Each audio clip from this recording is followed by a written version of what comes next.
Breaking now, new reporting out of Iraq that multiple rockets struck Baghdad's green zone. That's where the U.S. Embassy is located, as well as an Iraqi airbase just north of the city where U.S.-led coalition forces are stationed. Iraq and U.S. officials say no casualties reported yet at this time. Benjamin Hall joins us from Amman, Jordan, with the latest on this developing story. Ben? Yeah, hi, Gillian. And just in the last hour, we're also hearing that a Hezbollah commander has said his forces are going to start targeting U.S. bases in Iraq on Sunday evening. We don't know who's responsible for the rockets in the last hour or so, but the strong suspicion is it is also Iranian-backed militias here. Luckily, no one hurt there. All this, of course, coming after funerals have been seen here in Iraq for Qasem Soleimani, as well as the other people who were killed in that attack the other day. And with those funerals, we heard these chants repeated: "Death to America. America is the great Satan," again and again.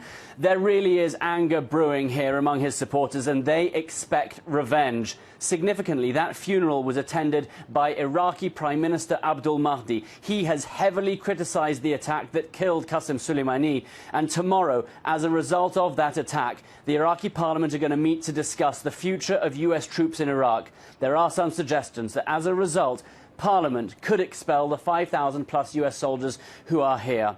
In Iran, everyone is talking about retaliation. When and where? On a visit to Qasem Soleimani's house, Prime Minister Rouhani promised his daughter they would take revenge, they would spill blood. Iran has also said they have 35 targets ready, and other suggestions are that there may be attacks on ships in the Gulf and perhaps attacks on Israel. Amid these tensions, the US has now scaled back operations in Iraq to, quote, boost security and defensive measures at bases and embassies. They've also dispatched another 3,000 troops to Kuwait as a precaution. From a U.S. perspective, one official has said that there will be no more U.S. strikes. They are not expected here in Iraq unless Iran does something that warrants it.